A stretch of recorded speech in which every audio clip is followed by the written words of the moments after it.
It's late Thursday night, Friday your time. I'm Buddy Pulley. And I'm Seth Dolby.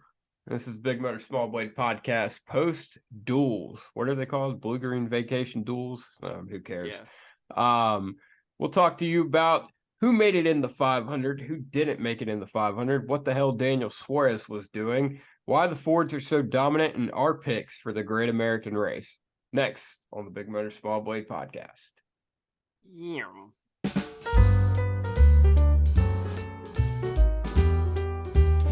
All right, Trick Daddy, you ready? I am as ready as ready can be. All right, cool. Seth didn't actually watch the races. He had better things to do. I didn't. I just had to be there. He just doesn't. He doesn't actually like NASCAR. No, I don't watch any. Like I go to the race and I'm like listening to music and watching Naruto or something. Yeah. Seth's on his. He's got a Game Boy that he takes to all the races, and he just likes to be there. Should probably move his mic away from my face. Yeah, we had a guy on TikTok. He said that we've never watched NASCAR before. Well, because we thought the Clash was right. We thought the Clash was okay, or it's not back in Daytona. God forbid I want to. That's the funny thing is I really need to watch another race where no one does anything for the first 99% of it and then wreck everybody at the end. That's what I really need in my life. Yeah, I mean, I don't know. It's the not my NASCAR crowd. Yeah, I can understand the sentimental value of having the Clash in Daytona, and if it was like still Speed Weeks, I could get it. But it's Speed Days. Yeah, it's Speed Days. Days. Yeah, the way it currently is with the way the race is, there's nothing to be gained from it. Yeah.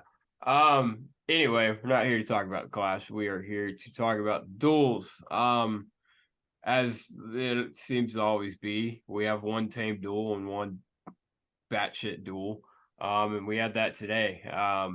Duel one, pretty tamed. The Fords pretty dominated. They got ahead on some pit strategy. We literally went through this last year, where the Fords did the exact same thing. I'm pretty sure they short pitted last year, got out in front. Chevy Toyotas couldn't run them down, and I feel like, and that's exactly what happened this time. Like I don't know what the thought process there was, but it was a duel amongst the Fords. And Christopher Bell and Bubba Wallace snuck their way into that pack, and Joey Logano ended up holding off Christopher Bell by a couple feet and winning duel number one. Seth, did you gather anything from the highlight reel about duel number one? I saw the highlight reel consisted of an entire lap and the last 100 yards of the second to last lap. Okay. And that part of the race looked racy. Yeah. It definitely seemed racy at the end. Obviously, they're not trying at the beginning of the race, but the runs definitely generate quick, but they're not those just absolute bulldozer runs that you used to get with the cars in 2020 and 2021. So that's good. Kevin Harvick likes to do this thing where he runs like second or third in a plate race for like 40 laps, and then as soon as it's time to make a move, he just lets everybody go by him. I don't really get that. I don't really get what the thought process is there. I don't know what the end game is, but it doesn't seem like it's to win the race. Harvick's game plan always looks to me, he thinks being at the front is a safe place to be, and that's why he wants to be there. And then as soon as it gets racy, it's no longer a safe place to be, and then he gets out of there. Yeah, I'm rethinking my pick for the 500. The Fords, they look pretty stout. Like, yeah, I mean, the Penske's always pretty. I mean, they dominate the duels. The Fords dominate the duels for the most part. They won the last four. Yeah. Plus, Eric won in 2021. Pretty sure Joey won back to back. Like Joey's like 55th dual win. It seems like. So I don't know. I mean, that's why we run the race, really. I mean, when it comes down to it in the Daytona 500, you can have the fastest car, but when they get racy, that goes all out the window. Yeah, you need all the luck after that because you just need to not get run over, essentially. Yeah. But yeah, duel number 1, that was pretty much it for that. Duel number 2, though, we see it every year. It's almost always duel number 2 where they're calm in one. They get to the second one and everyone's like, "Oh, so we can race. Okay. Like we're all chill, everything went fine, so we're gonna now race." Dude, I don't know what the hell happened. It looked like a wreck was gonna happen every lap, it seemed like. Yeah. I wonder if the second duel being racier has more to do with just drivers sitting around watching a race and then kind of getting antsy. That's And then exactly what it is. finally Yeah. get in the car. Yeah. It's like a rain delay. Which still doesn't make a whole lot of sense to me because, like, unless you're an open car, what I still don't get, like, what do you gain from A running well? trophy. I guess. Yeah. I mean, guys want to win, man. I mean, you gotta Fuck my respect Daytona that. 500 primary car, right? I mean, I don't know, man. You gotta. Some guys, you want to mix it up, try to see how your car is in an actual race situation. Because I don't care what they say. Even if you get out there and practice, you're getting out there and practice with maybe 10, 12 cars. You're not actually getting a good feel for how your car races in a race condition like you would in an actual race, which the duels are. So, um, it funny enough, it was real racy at the beginning, and then they calmed down, and then Daniel Suarez jumped Kyle Busch for nothing to do. Yeah. I mean, I don't know what the fuck he was doing. Like, I mean, They weren't going anywhere. no, I mean, well, so what he said, and they said it on the broadcast too before he turned Kyle, that and Cliff's, or that's what it was. They played Cliff Daniels' audio to Kyle Larson. It said, "Hey, these guys are trying to save fuel behind you. We need to pick up the pace to, make sure they can't do that because we have to pit." So there was a sense of urgency at the front of the field to try to move forward. And Daniel said he was getting pushed by Kyle. That was Cap. And Daniel was pushing Kyle for like 2 laps straight, and then he just hooked him. I mean, yeah. I don't really know what why. I mean, I don't know. I don't know. I don't have an answer for you. I don't know. I watched the highlight of it and I just pushed him. I mean, yeah, it was a Brad Keselowski-esque move. I mean, it was just, obviously what I just said. You gotta feel the car out, see what it can do, but there is a point where you don't want to wreck the guy. So I mean, that was unfortunate for Kyle because he seemed really fast, and 99 seemed fast. But you do stupid shit like that, and guys aren't going to want to work with you. And he then did something even dumber and blew through his pit box, and he shot himself in the foot twice within a lap, and I guess he used Kyle's gun. So. Yeah, I don't know. But then once they got back out there, I mean, it was racy as all hell. Kyle Larson tried to wreck Todd Gilliland. Yeah, he did. I mean, dude, Todd Gilliland was driving like he just got fired. Astute observation. Yeah. Ironically, what Kyle did to Todd was not much less bad than what Daniel did to Kyle Busch. No. And that's the thing. It's like people are going to be hard on Suarez because he actually turned a guy, but everyone in that race was, I mean, Brad was doing it. Austin Cindric, Eric Almirola, they were all pushing the hell out of each other. And it was just, it could have something to do with the noses. It also wasn't that time and place to be doing it, but they really were all over each other all race long. Aren't the noses flatter now? So maybe they have just a sense of safety more than they did before. I mean, the noses are flatter, but the Camaro still has a point compared to the Mustangs. But yeah, I mean, they were Corey LaJoy, Chase Elliott had Corey LaJoy jacked up. Corey LaJoy had whoever was in front of him jacked up. Like, I mean, I was shocked they didn't wreck. Like, I mean, Todd Gilliland, he deserves the save of the year for that. I mean, that was Kyle Busch, Bud Shootout-esque, if I've ever seen it. But, Kyle Larson, I don't really know what there's a couple situations he put himself in where he was in a real bad spot. And I'm like, you have second. It's yours. It's yours until you fuck up and wreck it. Like, I don't know. Alex Bowman's car seemed like it was trash. Didn't Alex purposely not race? Well, he bowed out. He was up at the front and then bowed out because he was like, my car's shit. But apparently, Blake's like, yeah, I knew this was gonna happen. We got a hell of a race set up. So we'll see what happens. The 5 car seemed certainly more racy than it did. We didn't see much of the 24 because he was in that second Chevy pack, and then Chase Elliott he existed, essentially. New Coca-Cola Racing family driver. Yeah, I mean, I think that should have been an unapproved adjustment, adding that sticker on the car. Wow, yeah, I didn't even think about that. Yeah, Chase should have started in the back. Yeah. Oh, well.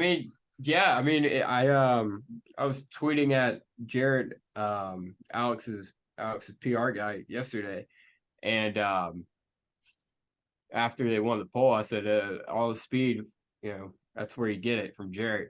And he's like, yeah, it's all about them stickers, bro, or something like that. And so, I mean, Chase just added 10 extra horsepower on the car, adding that sticker. Yeah, that's what I thought. Yeah, that was. Yeah, and it's red. Red is a fast race car color. That is. Yeah, red. Everybody knows red stickers are faster than other stickers. That's why Todd Gilliland was so fast. He had a red car. He had a Ford. That's also, yeah. He had a red Ford. I was sitting there. I was like, man, Todd Gilliland is about to win this race. I was like, nothing. And that's the thing. It's like he got booted out of his ride. And by the way, I called it. I said he was going to go to the 15 car. And that's exactly what he's doing. And we need to start a campaign to get Todd a ride for, I think it's Talladega. Yeah, spring race. So we need to build a car, Seth. Get Todd. Well, building a car won't do us anything. We have to buy one now. Yeah, I mean, we can go up to Dollar General and get one. I think that's where the money team got theirs. But no, I mean, Todd drove a hell of a race, and that was, I mean, getting booted out of your ride for 6 races. I feel like that'll light a fire under your ass. And yeah, definitely. Even if it's just a duel. Watch the world burn when Todd Gilliland wins the Daytona 500 on Sunday. Oh, the world would burn. I think maybe front. I don't know that front row would rethink their decision that much. I mean, I don't know. They actually probably take the 500 more seriously than anybody else because that's the only race they can win. I guess either way, they would be in the owners playoffs, assuming we don't have 17 winners or whatever. Yeah. So I guess it wouldn't change anything for them. What do you mean? Whether Todd's in the car or not, if Todd were to win the 500, then they'd still be in the owners. Yeah. Championship, so it wouldn't make a difference. No reason to change plan now. Yeah.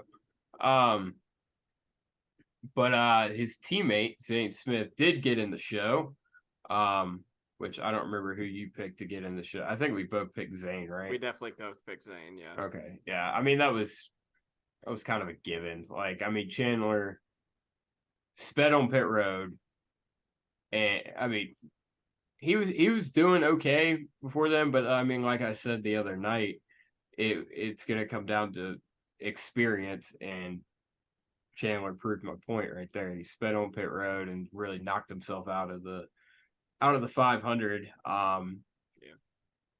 I thought about this too. I mean, Chandler seems like an all right dude, but he just kind of got his shit together in trucks good enough to win.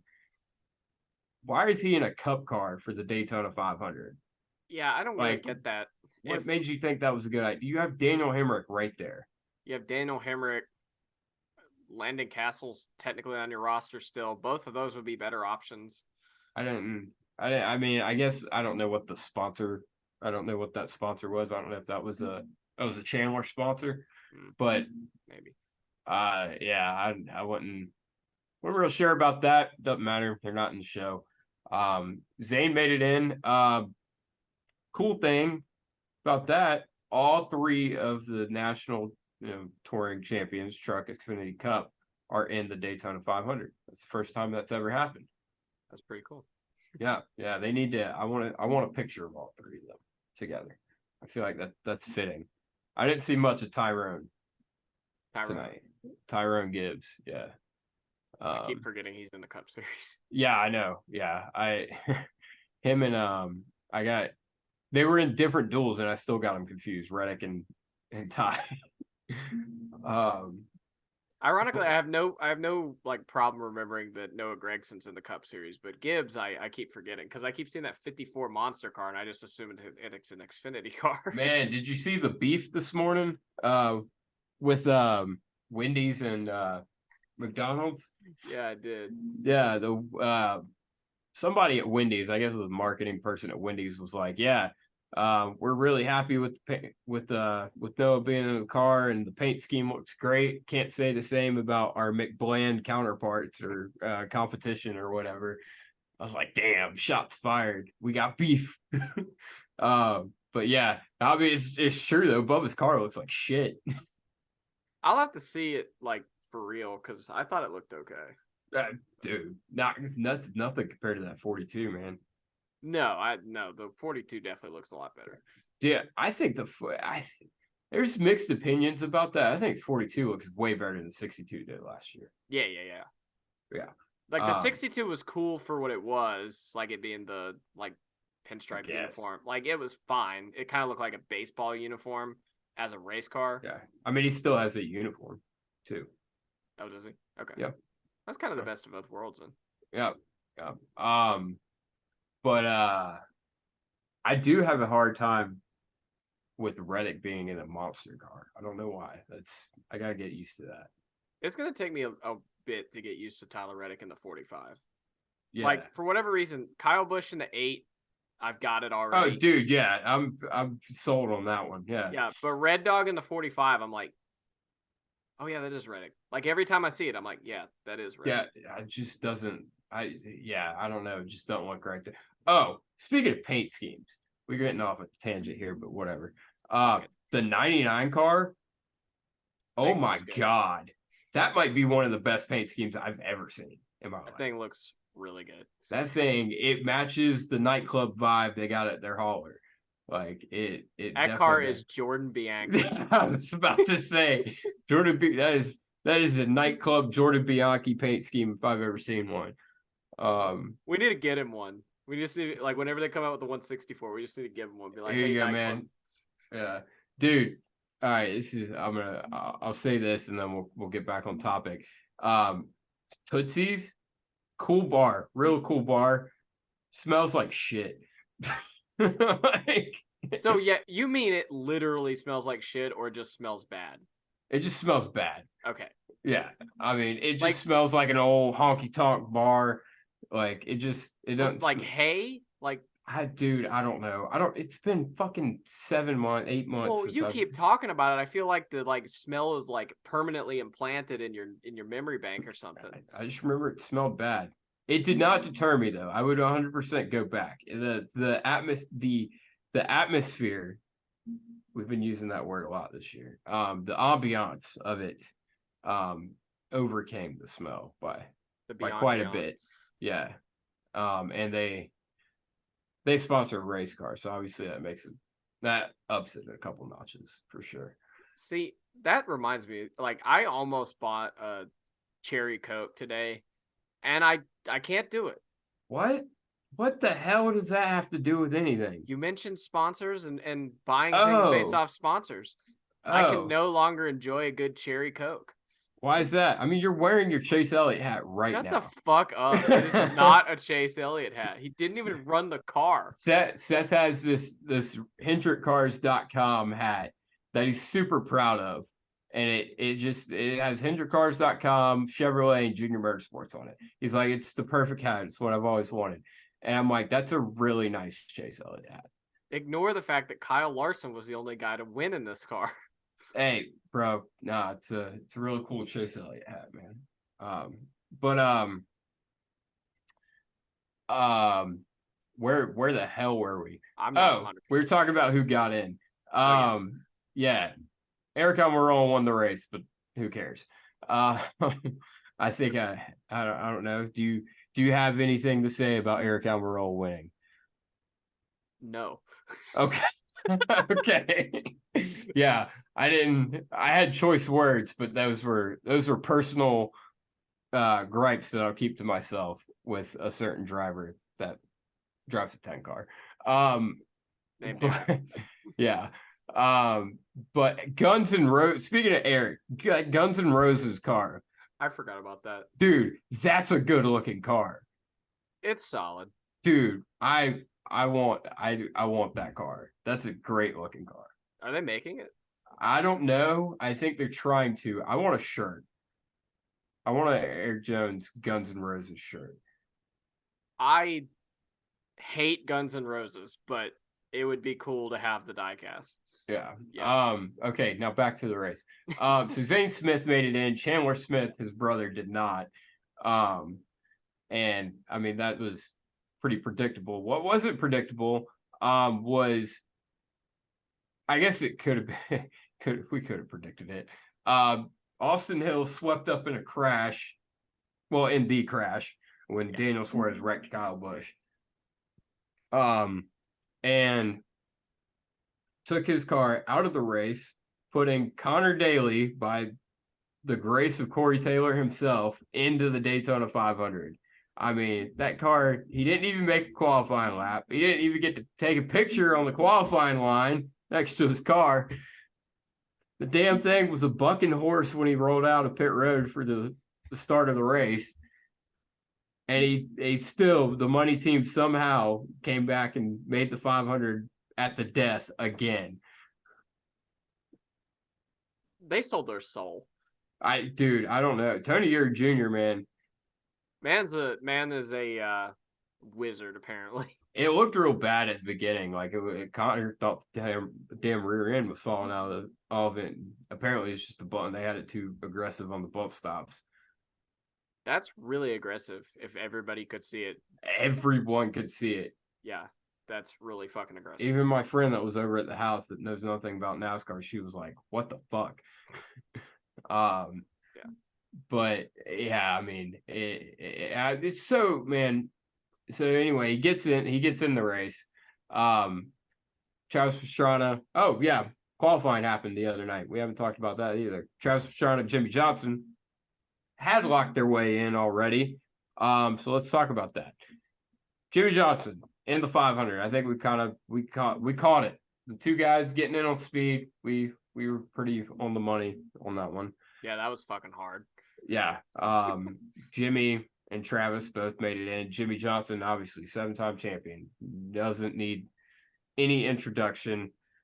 He's going to race in the Daytona 500 for Legacy Motor Club, his new team. So it's like a Formula One team. It does sound like a Formula One team. And for the love of God, the man has been around since 2002. He's won 7 championships, 83 races, one of the most respected drivers in all of NASCAR history. But somehow people on Twitter still don't know how to spell the motherfucker's name. Yeah. Jimmy with a Y is the football coach that won Super Bowls with the Dallas Cowboys. Jimmy with an IE won the Super Bowl of NASCAR twice. And a little thing called 7 Cup titles. Yeah. Exactly. Get it right. That needs to be a shirt. Jimmy without the Y. Like, but anyway, so he makes it in. I think we all kind of figured that was gonna happen, barring some mechanical or wreck. But Travis Pastrana makes it in. And dude, like, did you see his interview last night or any It's interview with him this weekend? no, I haven't seen the interview, but I did see the whole getting out of the car Yeah, reaction. dude, protect this man at all costs. Like, dude, Travis Pastrana is like the most wholesome guy that's ever jumped out of an airplane without a parachute. Like, I mean, this man, he's done quadruple fucking backflips on motorcycles. He's raced rally cars. He's, like I said, jumped out of airplanes. He's done everything a person could possibly do. He has zero fear. And he's that excited about making our race, the great American race. He's losing his mind over it. That is so cool, man. Like, Yeah. I don't know, man. I'm happy for Travis. I said it when they announced it. He's just the nicest dude in the world, and I don't know. It's just good for the sport. It's good pub, good Yeah. pub for the sport. I hope he has fun. Yeah, I mean that's really all it is. He got swept up in a wreck, but he was. Did you? I guess you hadn't seen the interview. He was talking out of the when he got out of the post race or the infield care center, Yeah. and he was talking about how he's like, yeah, he was like, yeah, I was just kind of getting a feel for the car, getting feel, he's like, you really can't see through guys like you think you can. You think you could see so much, you can't see shit. And he's like, yeah, so I just kind of I was looking at the Sunoco signs and be like, all right, cool, turn here. And Tony Stewart and Clint Boyer, they're both like, do you even know there were Sunoco signs? Like, I've never seen them before. But yeah, I mean, it's cool for Travis. I mean, it's huge for the sport that, you know, someone as, Decorated. decorated and well known outside of our discipline makes the race for Michael Jordan and, is just over the moon about it. Just the fact that he wants to be here, period. Yeah, I exactly. think it's huge. The fact that like his sponsors like put this deal together solely just out of, obviously it's, publicity for them, but they wanted to help Travis fulfill a dream. And then Travis, they said if they wreck the car that Travis has to pay for it. But yeah. And then Zane Smith talked about him. Connor Daly makes the show.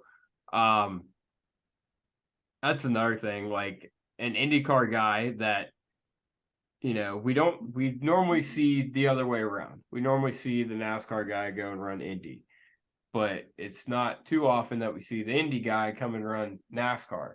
And Connor Daly, he's kind of that guy. He's trying to bridge that gap, and I feel like obviously he doesn't have an IndyCar win. This is only second Cup start, but there's something to be said about that. As far as like skill set and just like the type of guy Connor is, because it takes, and the same could be said for Travis, it takes a lot of pride, to go get your ass whooped, essentially. Like step outside of your comfort zone. It takes some stones to go do that and put yourself in a vulnerable spot that they're putting themselves in, because they know they're inexperienced. They know they're not going to win the Daytona 500 probably. But anything can happen though. yeah, that's true. But they want to be in the race. They have a level of respect for the sport, and they just are happy to be here, and that's it's as feel good of a story as you can have. I'm excited. Connor Daly making the 500 is kind of exciting for me because I wonder how many other IndyCar drivers are you like, you know what, that'd be kind of fun. Yeah, I'd be interested in trying that. yeah. I mean, we got one, Elio Castroneves. Yeah, we know him. Outside of that, I don't know. When are we getting Joseph Newgarden in the Bristol night race? That needs to happen. I mean, he's been talking about it forever. Needs to happen. Yeah. But yeah, I mean, hopefully it does open those doors, especially even not for the Daytona 500. Even, Connor's running like, I think they said 7 to 10, 7 races, something like that in that 50 car. So, I mean, depending on where I hope he runs this. I hope he runs a double. Like, yeah, I don't know if, I mean, depends on how many cars enter that race. What, the 600? Yeah. I don't see, that's the thing. And that's like, a NASCAR guy going to run the 500. It's months and months too late in the game to go do it. But Connor running the 600, I mean, they got a car. He's already got a car in Indy. Like, I mean, I don't see why Connor couldn't do it. Other than he doesn't want to take focus from the Indy 500. And that is the only thing, that is the only issue, is that Connor Daly has been very good at the Indy 500 several times. So the only problem for that possibility is that he sees that as a good opportunity. Like, he could absolutely go out and win, and he's been close-ish a couple times. So it leads me to believe it's unlikely he'll try the double, at least for a little while. But here's the thing. There's a 15-minute practice and a qualifying for the Coca-Cola 600. There's not much prep that he would need to put into that. Like, I don't think it would take much. I don't think it would take as much away from it as like as maybe the other way around, or in years past when there were multiple practice sessions for the 600. There was, it was, I mean, I can't remember. I don't even remember what day did they practice for the 600? Was it Friday, Saturday? I would imagine Saturday, but I don't really know. Yeah. And if it was Saturday, I mean, they don't do anything Saturday at IMS. Yeah, just the autograph session. Yeah. So, I mean, I don't see why he couldn't do it.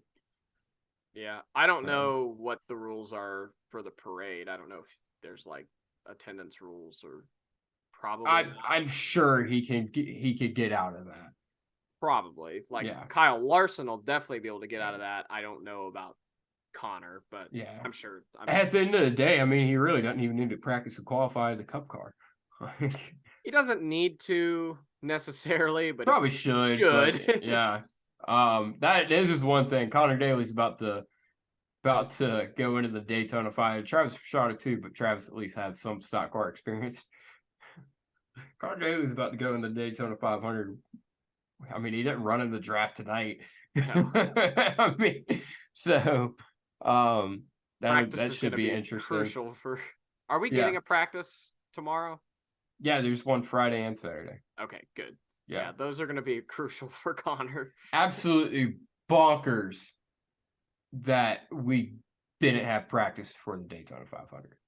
Like, it set in kind of last night and then a little bit more tonight. How just insane that was.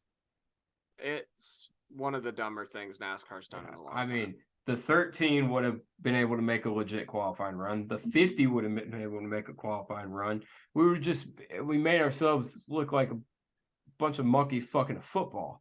I mean, that's what that was. And, the deal with the 50 car and the bump stops, that wouldn't have happened had we had some sort of practice. There's just so many things that could have been prevented that would have just made us look like a more professional motor racing series that, we just didn't just for what?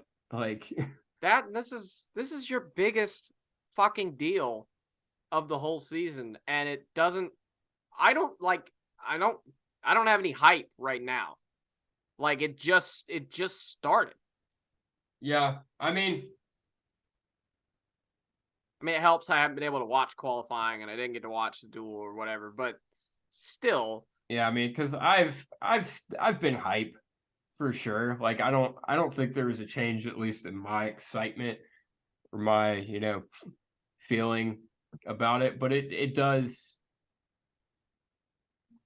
it does, it does kind of suck that, we don't have a week of, a practice and qualifying. Like, I mean, I don't know. I mean, even something as simple as when we went and did testing. So maybe like last year we ended up with some testing time because of new car, obviously. Yeah. And I don't know, like compare it directly with the Indy 500. There's something cool about getting some, you know, 2 months away speeds. Like, oh, so and so was fast at the Indy Yeah. 500 test. Like, is it maybe the most important thing to test a couple times at Daytona? No, not really. No, Is but it cool, and does it help add to the um excitement level you get from anticipating a big race? build Yeah, up. Yeah. yeah, it absolutely does. Um, that's the thing. It's like testing is, I kind of get the testing thing. Testing is expensive, but the practice thing, I don't understand. Yeah, Like, we at should least have feel been like a practicing. shakedown. We should have had two big practices Monday, Tuesday. Yeah. That's the thing. It's like you already got Friday and Saturday jam packed with everything else for, that's going on in speed days, but I don't know. Yeah. But one guy that didn't need practice, Alex Bowman, wins the pole for the Great American Race. Kyle Larson outside pole. It's Alex's sixth straight front row start in the Daytona 500. Yeah. Yeah. What do you think they got under the hood of that thing? A whole lot of horsepower. A whole lot of hearse purrs. Hirsch purse. Not a whole lot of handling, but a whole No, lot of, no handling, all Hirsch purse. yeah, yeah. Some stickers, man. Damn But stickers. yeah, Austin Hill and Chandler Smith go home. Connor Daly, Travis Pastrana, Jimmy Johnson, Zane Smith are in the show. Eric Almirola, Joey Logano, they win the duels. Fords look fast. What do you think, Seth? Daytona 500. What are you looking at? What are you looking to see? What am I looking to see? What do you think's gonna happen? Give me something. I think we're gonna see a super speedway race with a lot of wrecks. Wow. Awesome. Great. Thank you. I appreciate that. Hell yeah, man. Oh, bro. Awesome. Great info. What do you think we're gonna Great see? insight, man. Great. I'm glad I would have never in a million years known that if you didn't say it All right right, there. let's get some insight then, Mister. I need something new in my life for a fucking plate race that we've never seen before. I think it'll be different from last year's race. Wow. Maybe. No, I don't know. I don't know if it will be actually. Now that I think, man, it's tough because I mean, the cars definitely they seem more racy than they did last year. They haven't changed anything, but they did seem more racy when they could when they with someone with the runs were able to generate quicker and you could take that run and go somewhere with it. Whereas in the past, last year we saw that a little bit, but we saw a lot of 2x2, people getting stalled out. It seemed like the lines there was a lot more maneuverability in the lines tonight. Obviously, it's going to change with 40 cars out there, um, but I think like I said, the Fords are strong. I don't think they're going to be as dominant as everyone probably thinks they're going to be. I mean, we go through this every year. They win the duels, and everybody's like, "Oh, got to beat the Fords," and then it comes down to, just a war of attrition. At the end of the damn thing. Obviously Fords won it last year. Penske, as long as they're in lockstep, they're hard to beat. And that's another thing. Ryan Blaney again pushed Joe Logano to another win at Daytona. He's never gonna win. Ryan Blaney will not win at Daytona. Okay. He will not win the 500. Okay. He's already won at Daytona. I know he's won at Daytona. I know he's won a duel. He's won a July race, but he's not going to win the 500. He's just not. Like he's going to push Joey or Cindric or fucking Harrison Burton to the win, or there's going to be 7 Chevys lined up behind him. He's going to push whatever Ford's in front of him. Like, I mean, But I don't know. It's the Daytona 500, man. It is. I was thinking about this the other day. We some people discount the 500, you included, because it is what it is, and it's true. It can be a crapshoot, but I look at it like this: a season long championship is every team is the best team in the garage is who can be the best when they're not at their best over an entire season. The Daytona 500, they put more prep into those cars than they do any other car throughout the year, and it is every team on the grid at their best. And that's why the Daytona 500 is so special, is because when you win that race, you know you've beat everyone at their best. Obviously, you could say what would be said about getting attrition and the standard super speedway things, but Michael McDowell. yes, there is something to be said about beating every car in the field when they've put the man hours and the blood, sweat, and tears they put in to building that car. And you were the one, your team was the best when everyone else was at their best.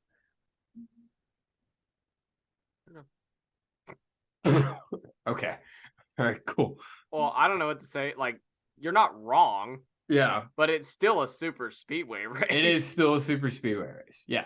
I was trying to maybe just add a little fire under you. Maybe think twice. But no, okay. Well, here's the thing. There's like this, and it came like Parker Kligerman got in on this, and there's this whole like movement now, like, oh, super speedway racing is its own like skill set. I don't disagree. It is its own skill set. There's a reason guys like Austin Dillon find their way to the front at these things more often than they would at any other track. Yeah. But here's the thing. It's still dumb.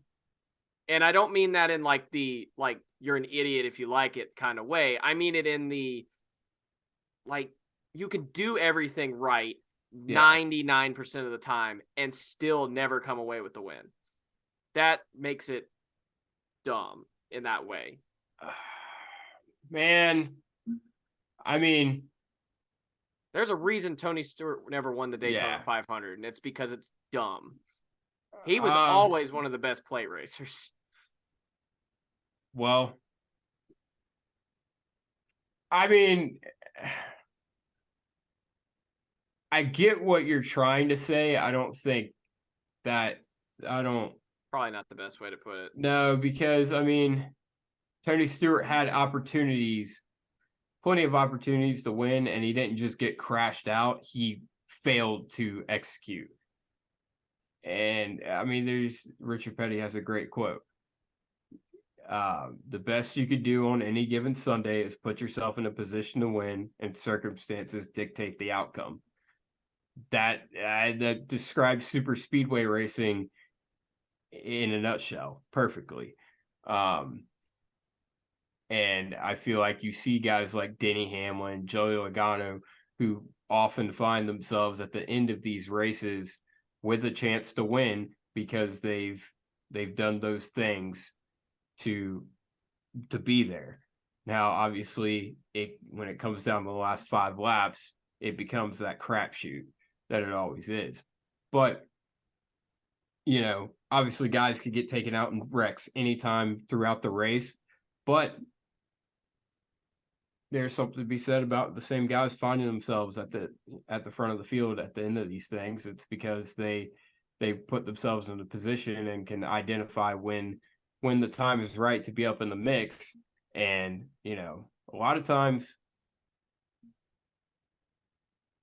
that isn't where the wrecks happen, isn't where you need to be at that moment, and that's a failure to identify the situation and be aware of your surroundings. That is something I feel like I miss. Because I've been down on super speedway racing more in the past 5 years than I ever was before. Yeah. And in the past, it was like you could spend the whole race getting to and keeping track position, getting in the spot you need to be in. So like the top 3, 5, whatever. Yeah. And then you actually had control to some extent, control of what you could do from there. Yeah. It doesn't feel that way anymore. Like you could be in the lead, you could have led the last 80 laps. It doesn't feel like you have control over it. It to me Anyway. To me, with the next gen car, last year I feel like we saw you were. I don't want to say you were more in control of your own destiny, but it wasn't the absolute crapshoot that it's been. I feel like there was a lot more strategy to finding track position or getting track position and keeping it, because it's now it's 2x2x2, especially at Talladega, and you have to do the things necessary to get that track position, and as long as you can have that near the end of the race, you're putting yourself in a good spot. Whereas, like you said, in the past 5 or 6 years, doesn't matter what you do, all it takes is, the last 5 laps, you get in the wrong lane, whatever, and you're done. Which, I mean, that's still the case, but I feel like Daytona in the summer last year was what it was. There was a rainstorm in turn 1 that popped up and everybody wrecked. But I feel like the 500 last year, I remember thinking, okay, there was Austin Cindric was a guy, he was up there in the mix most of the day, and he was able to somewhat, control, his opportunity. And I felt a little bit of the same way at Talladega. Obviously ended kind of poorly, but definitely the second Talladega race, they were racing scared. We'll see how that fares tomorrow, or not tomorrow, on Sunday, but I don't know. I feel like we're seeing a little bit different super speedway racing than we've seen in the past 5 years. Something that might be more enjoyable for someone like you. But yeah, it feels that's like why we run the race. Yeah, it feels like based off last year that we've moved in a better direction. Yeah. I would love to be able to go back in time and see how the Daytona race in August would have ended if we hadn't had the catastrophe, because I'm really curious, because it didn't look like anybody really had control of that. It was balls to the wall insanity there. Yeah. So I'm curious. Definitely. Which part of me thinks that might be how tomorrow ends up, or I keep saying tomorrow. Sunday. Yeah. Sunday might be just for the fact that Talladega you can only run 2x2x2, but Daytona there's the pocket air or whatever you get, whatever the fucking aerodynamic scientific Bill Nye the Science Guy term is for why they're able to run 3 wide at Daytona and not Talladega. So it'll be interesting to see what happens there. But I know one thing: you don't want to be on the front bumper of that 99 car. That is true. Yeah, or the 6, or the 5. Yeah. I listened to Corey LaJoy's podcast today. Look, I know. But Kyle said, he was like, man, he's like, I just love the 500, man. He's like, I love the atmosphere, the feeling of it. He's like, he was just gushing over the 500. I was like, I didn't know you felt that way, Kyle. Like, I would not have, if I had to put money on that, I would have said absolutely not. There's no way Kyle cares. Yeah, no. But so maybe Kyle will have some for him Sunday. Are you gonna pick him? No, I'm not. Thank God. Yeah. He'll put your driver in the wall. They'll both be sitting in the grass in turn 4, just junk. And we're both sitting there at the TV screaming, "Go, go, go!" Like go! we were in Atlanta. Like we were in Atlanta. Who was that? That was Bubba and Brad. Yeah. Yeah. Yeah. I don't know. That might have been the funniest thing that happened to us last year, to be completely honest. Yeah. We were, yeah. All right. Well, lock in your picks for Daytona 500. Daytona 500. That's right. That's right. I guess we'll do a preview, I guess. Do a little short preview show on Sunday morning, and then sit down and watch the 7 hours of Daytona or whatever. That's generous. Yeah. But anything else? Nope. Cool. All right, that's been it. I've been Buddy Pulley. I've been Seth Dolby. Tomorrow I'll be somebody else apparently, and we'll see you Sunday morning.